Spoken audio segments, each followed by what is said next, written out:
Hello and welcome to the Shoebox Poet. I am here to do a live reading for you from lovely Lewisburg. As things keep on popping up here and there, wanting me to do this kind of thing.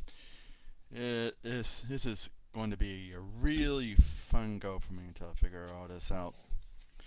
But as I said, I am here to read to you. I'm hoping that this is live. I really can't see anything to be able to tell me otherwise. So I'm hoping that this will definitely be live because I can't see anything.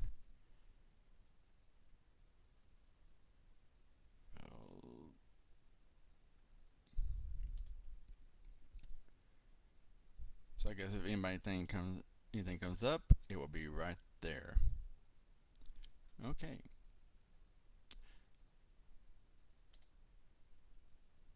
So I am reading from my book, Death of a Gentleman. And this book was written last year. And it was something that I had to work on to get other people, to get myself motivated because I really didn't feel like writing another book.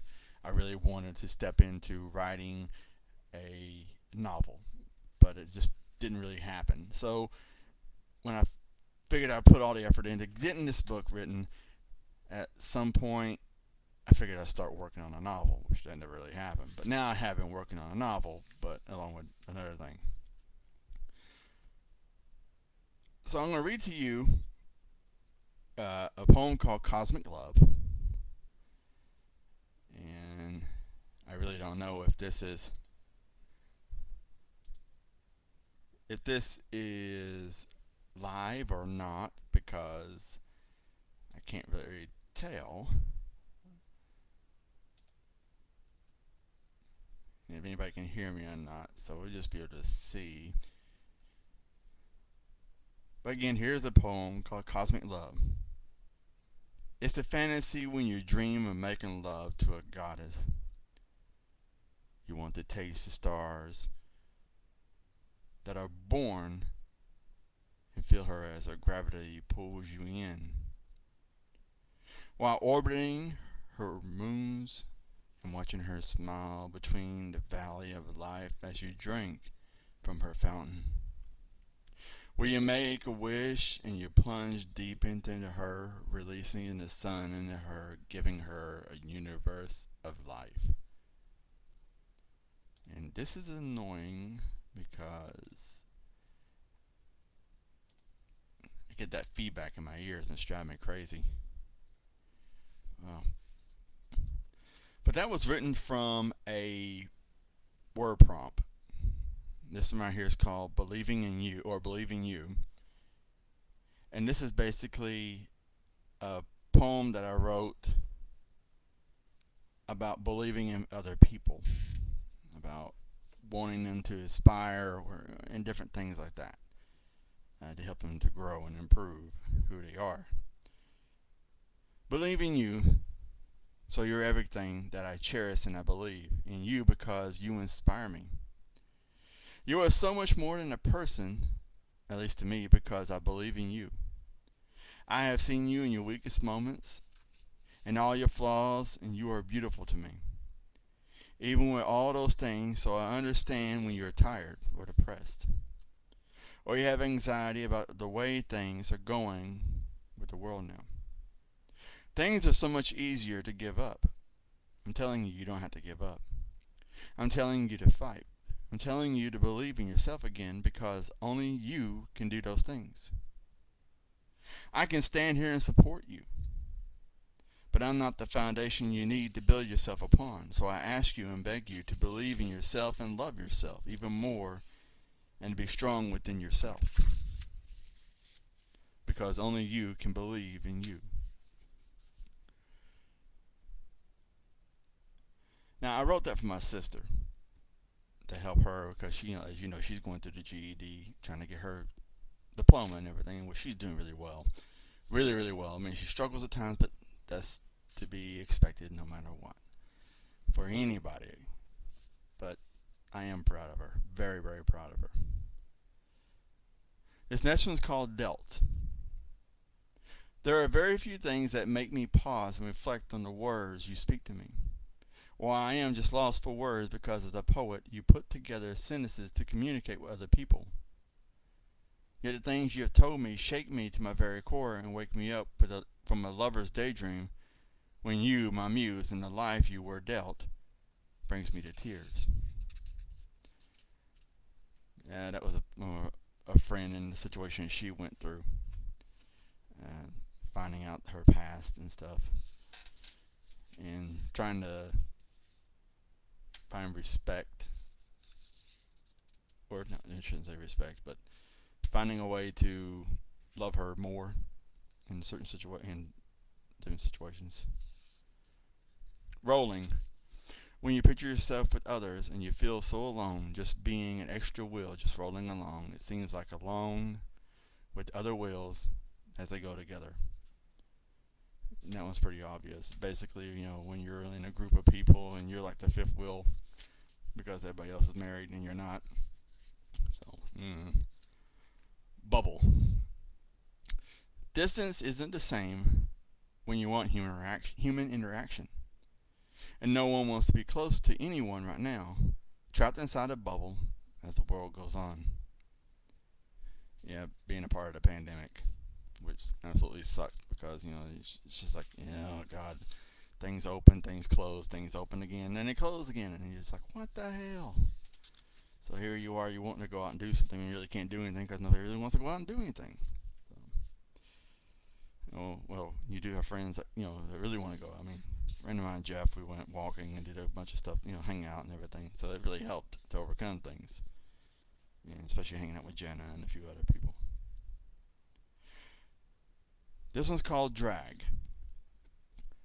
There are days when you get tired of dealing with people who are a waste of breath and time because they lack the reasoning nor the understanding of a functioning human being due to their ignorance and wanting to drag people down, who do their best to improve themselves.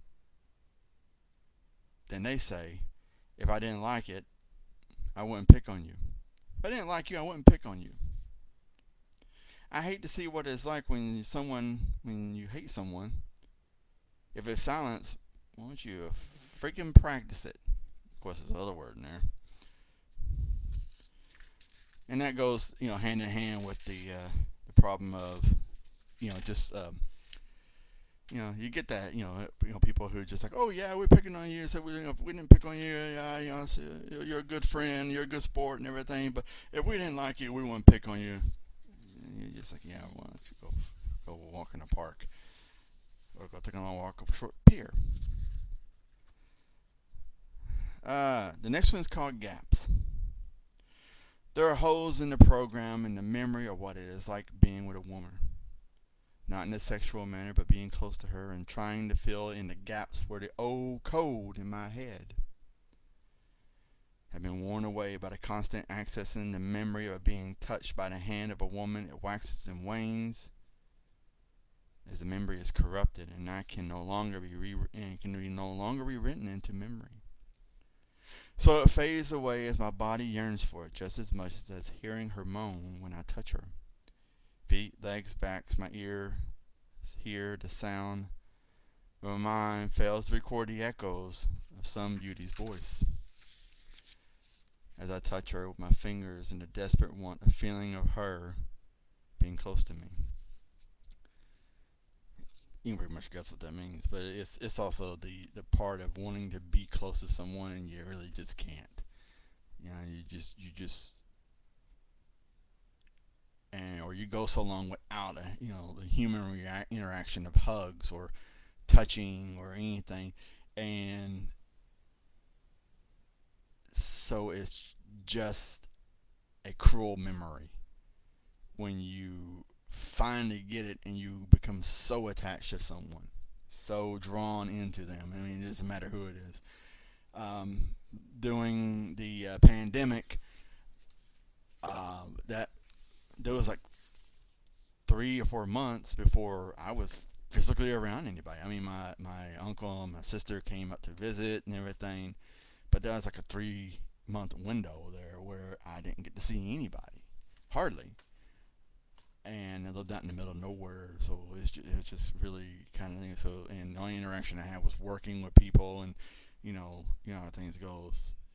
So, the first human interaction I had was at a funeral where my sister, uh, her husband, had died unexpectedly, and I feel it was a very sad time for her and her for the family, because this is my sister's sister, and I mean they considered me to be her brother, so it was nice being. Well, I shouldn't say it was nice. I really don't know how to say.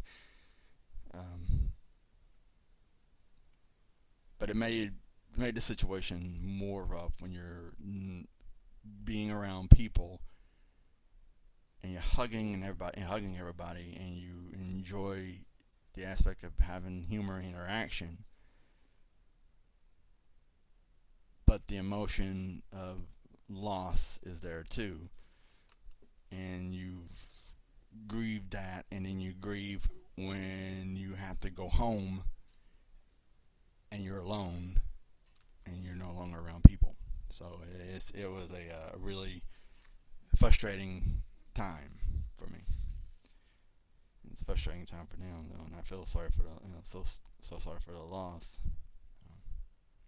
But this was been a while. Nudge. Sometimes you want to hear the sound of a woman's voice just once. Maybe feel her loving touch and embrace of her, and wanting to feel something simple as a nudge. Things don't need to be about sex between a man and a woman when it comes to being friends. Just having someone to break up the idleness of life. But things get complicated when people don't talk about how they feel and leave things off. Where communication is so simple, but the worst when two people can't comprehend what the other is saying. We've all been there. And you have that moment with somebody and you just lose it because you both people can't agree on anything. Second guessing. There are days where you have to breathe. Do the answers to your problems remain a mystery and nothing makes any sense? To what would be best for you to do, given your situation, all the answers you do have makes you feel like you're second guessing yourself. And it seems that stepping away from everything is the only way when you want something and there's no simple solution or way around it. Those difficult choices you have to make, the ones where you tear your heart from your chest so you don't feel anything. Had a couple of those moments. I'll read two more. I didn't want to go longer than 10 to 15 minutes because it's, people have things they want to do too. Strain. It all comes undone as life's little strands twist and break.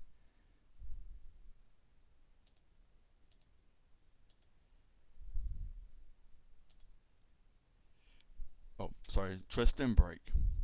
We rush to tie up the ends they fray and sometimes break. It gets tiresome as lines break more and more until you stand in the middle of chaos. You want to run and hide from all the pain, broken promises, and you feel like everything is a lost cause. And you want it to end. Don't let this be the end. Because I feel you slipping away, and don't let this be the end. You need to find a way to take a stand and find it in you to fight for who you are. And don't give up. And you've done it before. You can do it again and shine brighter. Don't let this be the end of who you are.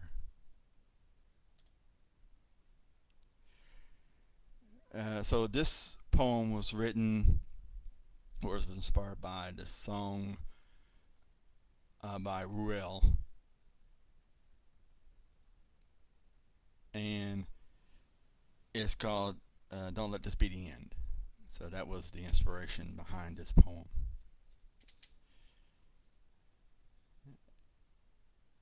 And our last one is called Piss Poor. Why is this so hard? Why does this hurt?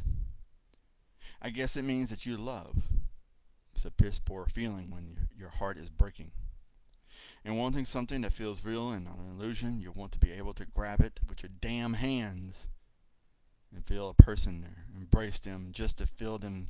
Someone who doesn't walk away at the end of the day, but someone who stays, who gives you all of them with no strings attached. To how much they love you, I guess it's just a fantasy. But it's my fucking fantasy that I wish it was real, and I can't do this. Not anymore. Wanting something that doesn't exist even though I see others with it. Why is it so difficult for me? I probably have better luck beating my head against a brick wall than finding a woman who loves me as much as I love her. So we will stop there on page 20. And I will pick up again next Sunday, which nothing's going on. But I will be at Mood